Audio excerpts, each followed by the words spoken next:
Saturday morning dosa மாவு காலியானதுனால சப்பாத்தி செய்ய ஆரம்பிச்சிட்டேன். சப்பாத்தி முன்னெல்லாம் எனக்கு சாஃப்டாகவே வராது, கல் மாதிரி ஹார்டாக வரும். என் ஹஸ்பண்ட் சப்பாத்தி செய்கிறேன்னு சொன்னாவே பயந்துடுவார்.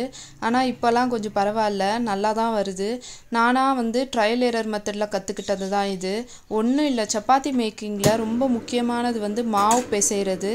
மாவு நல்லா இழுத்து பிசையணும். அப்போ தான் சப்பாத்தி நல்லா சாஃப்டாக இப்படி புசு புசுன்னு வரும்.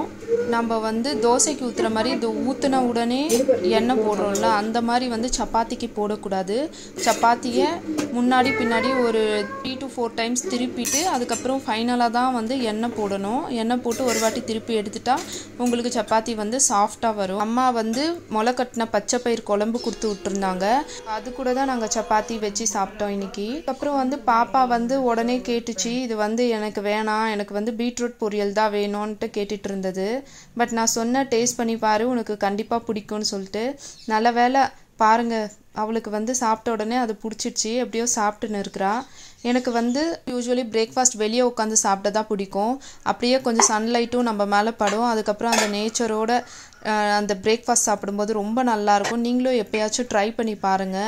ஒரு வழியாக சாப்பிட்டு முடிச்சுட்டு மறுபடியும் எல்லாம் க்ளீன் பண்ணி வச்சுட்டேன். ஏன்னா அப்படியே இருந்துச்சுன்னா ஆஃப்டர்நூன் சமைக்கிறதுக்கு கொஞ்சம் கஷ்டமாக இருக்கும். அதனால உடனே க்ளீன் பண்ணிட்டேன். ஆக்சுவலி இந்த பாத்திரம் அடுக்கிற வேலை, துணி மடிக்கிற வேலைன்னா என்னன்னு தெரில, அது மட்டும் எனக்கு பிடிக்கவே பிடிக்காது.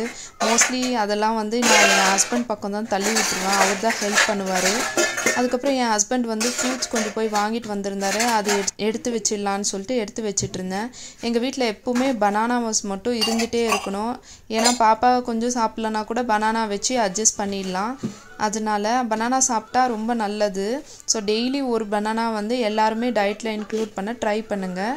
அப்புறம் பாப்பா ஆப்பிள் கட் பண்ணி கொடுன்னு சொல்லிச்சு. அதனால் கட் பண்ணிட்டு இருந்தேன். அவளுக்கு பீல் பண்ணி கொடுத்தா தான் சாப்பிட்றா, அப்படியெல்லாம் சாப்பிட மாட்டான். அதனால் பீல் பண்ணி அந்த மாதிரி பீசஸ் போட்டு கொடுத்தா நல்லா சாப்பிடும். அது யாருக்கு லீவ் இருக்கோ இல்லையோ, ஆனால் நமக்கு மட்டும் லீவே கிடைக்க மாட்டேங்குது. ஏதாச்சும் இந்த மாதிரி சின்ன சின்ன வேலை செஞ்சுட்டே இருக்கிற மாதிரி இருக்குது வீட்டில் இருந்தால். இந்த மாதிரி இன்ட்ரெஸ்டிங்கான வீடியோஸ்க்கு என்னோட சேனலை சப்ஸ்கிரைப் பண்ண மறந்துடாதீங்க.